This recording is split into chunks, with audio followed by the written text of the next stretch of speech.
Chapter 4. An Ocean World. "Now, put your gun on the floor," he said. Logan slowly and carefully did what Whale asked. In the late 90s, before the Little War, the big problem was food. People had too many children.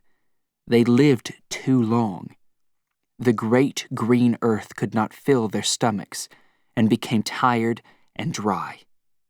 Millions suffered and died. So people went into space, but the worlds there were cold, with strange, dangerous gases.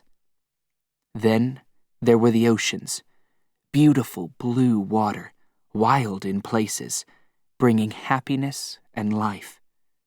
But below this, far below, there was another world, a dark ocean world.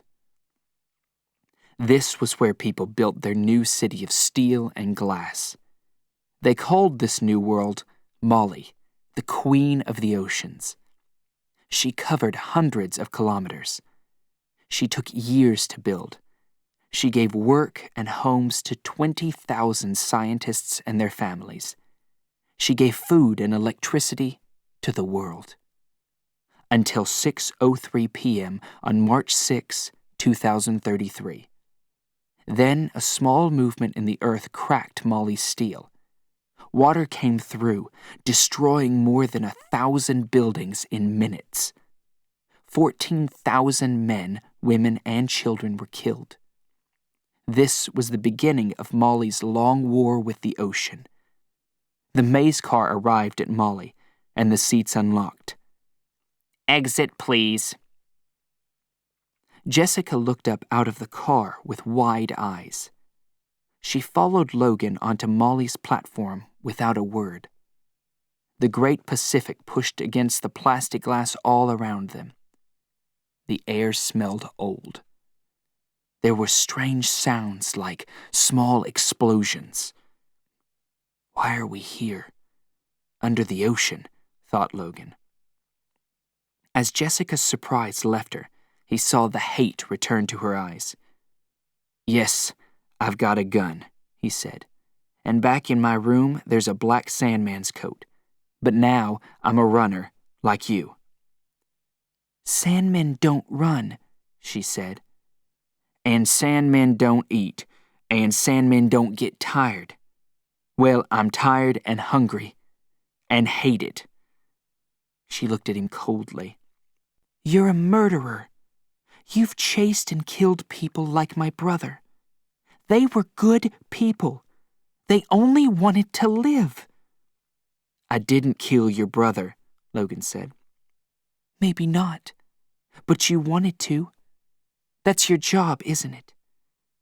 He had no answer. "I hate you. I hate all of you," she shouted. "You Sandmen live by pain. You never think about how wrong your job is. You love using your guns to burn people. You and your world are sick, and I—" Her words cut him like knives. Logan hit her hard across the face. She put up a shaking hand to stop the blood. Her flower was black. "It's changed," said Logan. "You're on black." Without thinking, he reached for his gun. Jessica's face showed that she was terrified. He stopped. He didn't know what to do. He was a runner, but he was a Sandman too. In that second, Jessica ran off down the platform. "Jessica!" he shouted after her. The girl ran. Upstairs, hundreds of metal stairs, along glass tunnels with all kinds of ocean life swimming around them. At the end of one tunnel, there was a large steel door. She threw herself at it and tried to open it. The sound of a gun stopped her. A loud voice shouted, "You, stop! If you open that door, the ocean will take us both." She turned. Standing in front of her was... what? A man? He was huge. His head touched the top of the tunnel. His face was like a moon, with 2 small eyes pushed into the fat. His mouth was large and blood red, and his body, he stood there holding his gun. This was Whale. "Look behind you!" Jessica pointed down the tunnel. Logan was running toward them. When Whale saw Logan's gun, his face went red with anger. "What's this? I thought that 2 runners were coming. Runners don't chase runners." "He's a Sandman!" shouted Jessica. Whale stopped to think. There was another small explosion. Another part of Molly was falling into the ocean. "I'm a runner," said Logan. "I've tried to tell her, but she doesn't believe me." "So, why should I?" Whale asked. He lifted his hand and opened his thick fingers. Logan could see the black of his flower. Whale pointed his gun at Logan. "Now, put your gun on the floor," he said.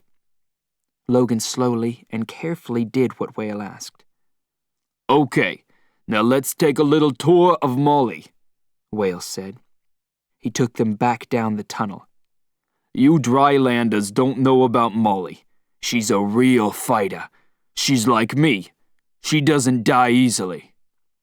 They moved slowly through glass tunnels and along moving walkways. They saw the cracks in the steel, with the water slowly coming in. How much time did Molly have? Whale took them farther and farther down. The water inside was getting deeper. It was halfway up their bodies now.